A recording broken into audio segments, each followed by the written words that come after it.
Salam, salam damai sejahtera, di mana di pada pagi hari ini kita masih bisa tatap muka. Itu semua bukanlah karena kekuatan kehebatan kita, tapi karena Tuhan sangat peduli kepada kita, sangat mengasihi kita, sehingga di pada pagi hari ini kita masih diberikan kesempatan dan dibanguni dengan sehat walafiat. Dari itu Bapak Saudaraku, mari kita mengucap syukur kepada Tuhan. Mari sama-sama kita berdoa. Ya Bapa kami yang baik di dalam kerajaan sorga, kami mengucap syukur pada Engkau Tuhan, di mana Tuhan Yesus Engkau telah membimbing, menuntun, menyertai, melindungi, menyelamatkan kami pagi, siang, sore, bahkan di malam hari tadi tidurnya. Dan di pada pagi ini sudah bangun sudah piat, itu semua kami rasakan oleh tuntunan penyertaan firman-Mu. Kami hanya bisa mengucap syukur atas semua kebaikan-Mu Tuhan Yesus, di mana Bapa, di pada pagi hari ini kami juga akan bisa mendengarkan firman-Mu. Itu juga apa kami rasakan Bapa, betapa Engkau baiknya, karena Engkau tidak ingin kami binasa, melainkan beroleh hidup yang kekal. Terima kasih Bapak, terima kasih, syukur, haleluya Tuhan. Dalam nama Yesus kami berdoa dan bersyukur, haleluya. Amin. Salam Bapak Ibu Saudaraku yang saya kasih dalam nama Tuhan Yesus. Tuhan sangat baik. Di mana di pada pagi hari ini kita masih bisa menghirup udara yang segar, itu bukan karena kehebatan kita. Itu bukanlah karena kekuatan kita, tapi karena Tuhan sangat peduli kepada kita. Jika Tuhan tidak peduli kepada kita, kita satu detik pun tidak bisa bertahan napas kita ini. Tapi Tuhan masih memberikan kita udara untuk kita hirup. Jadi Bapak Ibu Saudaraku, kita harus bersyukur pada Tuhan. Jika kita bersyukur pada Tuhan, kita akan mengerti bagaimana jalan-jalannya Tuhan. Kita pasti kembali kepada Alkitab, firman-Nya Tuhan. Kita tidak hanya ikut-ikutan saja, tidak hanya dengar-dengaran saja, tapi kita mau menjadi pelaku firman Tuhan. Karena itulah keinginan Tuhan. Kita diciptakan seturut dengan gambarannya, tapi kita yang mencoreng gambaran kita. Jadi Bapak Ibu Saudaraku yang saya kasih dalam nama Tuhan Yesus, marilah kembali kepada Alkitab, firman-firman kebenaran, di mana Yesus sudah datang ke dunia untuk mengenapkan firman-Nya. Bahkan Dia sudah mengajari kita, membimbing kita, menuntun kita, membukakan rahasia-rahasia kebenaran firman-Mu, segala cara, segala perumpamaan Dia lontarkan kepada kita supaya kita mengerti dan mau melakukan seturut dengan kehendak-Nya. Jadi Bapak Ibu Saudaraku, Tuhan begitu sudah luar biasa. Bahkan Dia sampai tetes terakhir untuk memperjuangkan kehidupan kita, mendapatkan kehidupan yang kekal itu. Jadi Bapak Ibu Saudaraku, mari kita buka Yohanes 12, di mana di sini Yohanes 12 ayat 44. Tetapi Yesus berseru katanya, barang siapa percaya kepadaku, ia bukan percaya kepadaku, tetapi kepada Dia yang telah mengutus aku. Jadi Bapak Ibu Saudaraku, kita tahu Tuhan Yesus itu adalah Tuhan pencipta langit beserta isinya.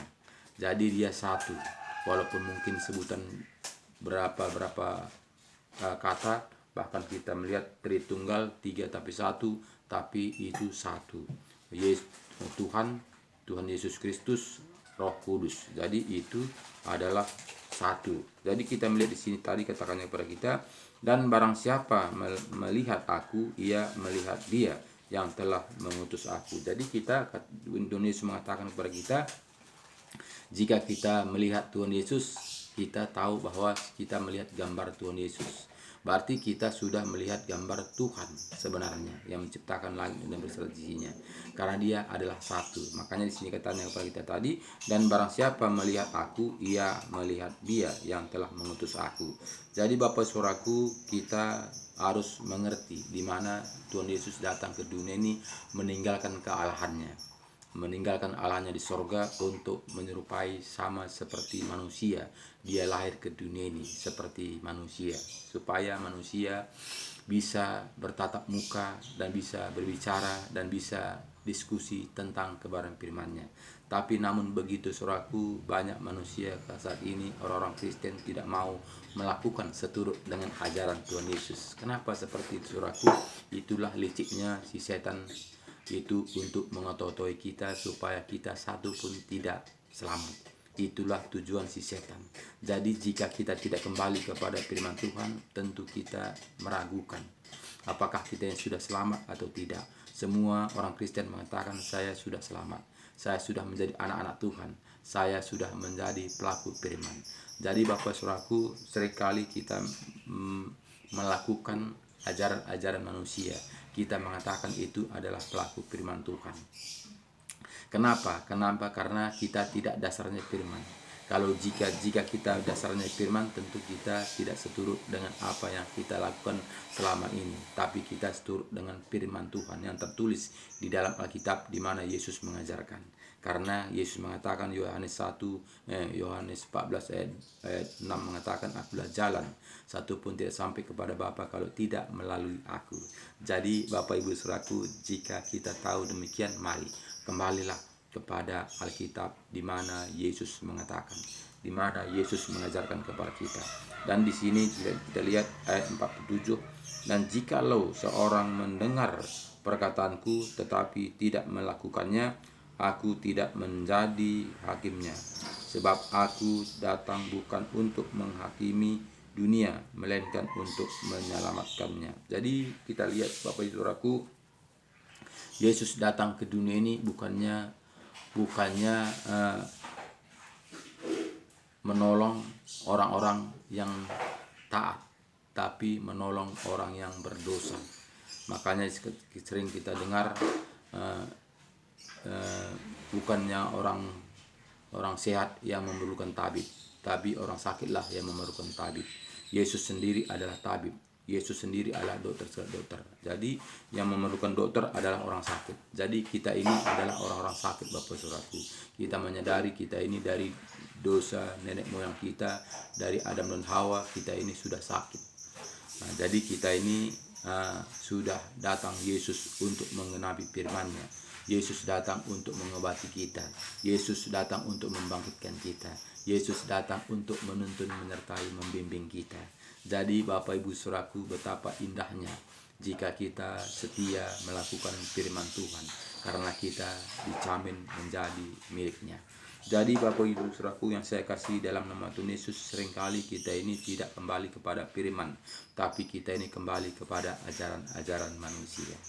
Jadi Bapak Ibu Saudaraku, marilah buka hati kita, supaya kita ini tidak hanya mengikuti ajaran-ajaran manusia, tapi kembali kepada ajaran-ajaran Tuhan Yesus. Karena jelas Tuhan Yesus mengatakan, akulah jalan, satu pun tidak sampai kepada Bapa kalau tidak melalui aku. Jadi jika demikian Bapak Saudaraku, mari buka hati kita lebar-lebar, terimalah Tuhan Yesus menjadi juru selamat pribadi kita, supaya kita jamin menjadi milik Allah, mendapatkan kehidupan yang kekal itu. Jadi Bapak Saudaraku, ayat 48 mengatakan kepada kita tadi, barang siapa menolak aku dan tidak menerima perkataanku, ia sudah ada hakimnya, yaitu firman yang telah dikatakan, itulah yang akan menjadi hakim pada akhir zaman. Jadi Bapak Saudaraku, jika kita tidak melakukan firman Tuhan ini, karena kita tahu pada Yohanes 1 ayat 1, pada mulanya firman. Firman itu adalah sendiri. Jadi yang menghakimi kita adalah firman ini, bukan Tuhan Yesus. Tapi ketika nanti kita tahu Yesus datang ke dunia ini, di situ kita nanti akan dihakimi menurut perbuatan kita. Jadi selagi kita masih hidup dalam dunia ini, kita enjoy saja. Jadi kita selagi masih hidup dalam dunia ini, kita itu menurut seturut dan kehendak kita. Tuhan tidak paksa kita harus melakukan seturut dengan kehendaknya, tapi Tuhan memberikan jalan, memberikan petunjuk. Siapakah yang harus kita pilih? Apakah kita mengikuti dunia ini? Apakah mengikuti Tuhan Yesus? Jadi Tuhan itu diberikan kepada kita hak bebas. Jadi Bapak Ibu Saudaraku, itu kita yang menentukannya. Jika kita mau mendapatkan kehidupan yang kekal, mari ikut Tuhan Yesus. Jadi jika kita tidak mau mendapatkan kehidupan yang kekal, tentu kita suka-suka kita saja. Jadi Bapak Ibu Saudaraku yang saya kasih, jelas firman Tuhan mengatakan 49 tadi, sebab aku berkata-kata bukan dari diriku sendiri, tetapi Bapa yang mengutus aku, dialah yang memerintahkan aku untuk mengatakan apa yang harus aku katakan dan aku sampaikan. Jadi jelas di sini tadi katanya kepada kita, bahkan Bapakku. Nah, jadi bukannya bukannya dua, walaupun dia Yesus mengatakan Bapakku, karena kita melihat jika engkau melihat aku, engkau melihat Bapakku, berarti satu. Jadi sini katanya tadi seperti tadi, ayat 49 mengatakan kepada kita, sebab aku berkata-kata bukan dari diriku sendiri, tetapi Bapa yang mengutus aku, dialah yang memerintahkan aku untuk mengatakan apa yang harus aku katakan dan aku sampaikan dan aku tahu bahwa perintahnya itu adalah hidup yang kekal. Jadi apa yang aku katakan, aku menyampaikannya sebagaimana yang difirmankan oleh Bapa kepadaku. Jadi Bapak Ibu Saudaraku yang saya kasih dalam nama Tuhan Yesus, marilah kembali kepada Alkitab, firman Tuhan, di mana Yesus sudah mengenapi firman-Nya. Mengenapi firman-Nya adalah dia sudah rela mengorbankan dirinya, bahkan sampai tetes terakhir dia berjuang untuk menyelamatkan umat manusia. Jadi jika kita mau mengikuti Tuhan Yesus, tentu kita selamat. Karena apa? Karena dia sudah berjuang mati-matian sampai tetes terakhir, sampai darah tetes terakhir. Jadi Bapak Ibu Saudaraku, tergantung kita apakah kita mau atau tidak. Jadi Bapak Ibu Saudaraku, itulah PR kita pada pagi hari ini, supaya kita jangan hanya ikut-ikutan saja, jangan hanya dengar-dengaran saja, tapi mari buka Alkitab kita, undang Roh Kudus masuk dalam hati kita, supaya Roh Kudus itu membukakan rahasia kebenaran firman-Nya. Jika kita membaca saja tanpa tuntunan Roh Kudus, kita tidak akan mengerti. Makanya banyak saat ini hamba-hamba Tuhan membuat kebenaran diri sendiri. Karena apa? Karena tidak dituntun dengan Roh Kudus, sehingga dia membuat kebenaran diri sendiri seturut dengan seleranya. Makanya banyak firman Tuhan ditambah-tambahi, dikurang-kurangi, dibumbu-bumbui, bagaimana supaya enak dimakan. Jadi Bapak Ibu Saudaraku, firman Tuhan ini sudah sempurna. Jangan kita tambah-tambahi lagi, jangan kita kurang-kurangi lagi. Berarti kita yang mengajari Tuhan jika kita bumbui, jika kita tambahi, jika kita kurangi. Berarti kita yang mengajari Tuhan, bukan Tuhan yang mengajari kita. Jadi itu harus kita sadar, harus kita menyadarinya siapa kita ini. Jangan kita ajari Tuhan, tapi Tuhanlah yang mengajari kita, supaya kita mendapatkan kehidupan yang kekal itu. Karena mendapatkan kehidupan yang kekal itu tidak gampang, tidak cukup percaya saja, tapi kita harus taat dan setia melakukan firman-Nya.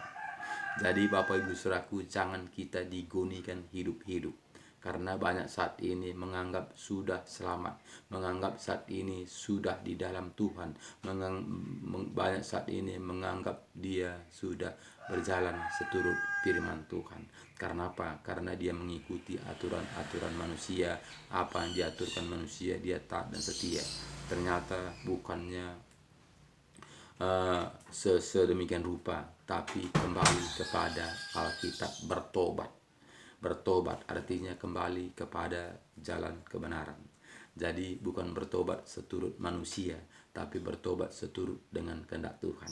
Terima kasih banyak, tetap semangat, andalkan Tuhan, bagikan firman Tuhan ini kepada semua teman-teman kita, sahabat kita, supaya kita bersama-sama kembali kepada firman Tuhan, ajaran-ajaran Tuhan Yesus, supaya kita jangan tinggal di dalam dunia ini dia dibakar selama-lamanya, tapi kita beroleh hidup yang kekal. Terima kasih banyak. Tuhan Yesus memberkati kita. Tetap semangat, jaga kesehatan, karena tanpa kita sehat kita tidak bisa berbuat apa-apa. Shalom.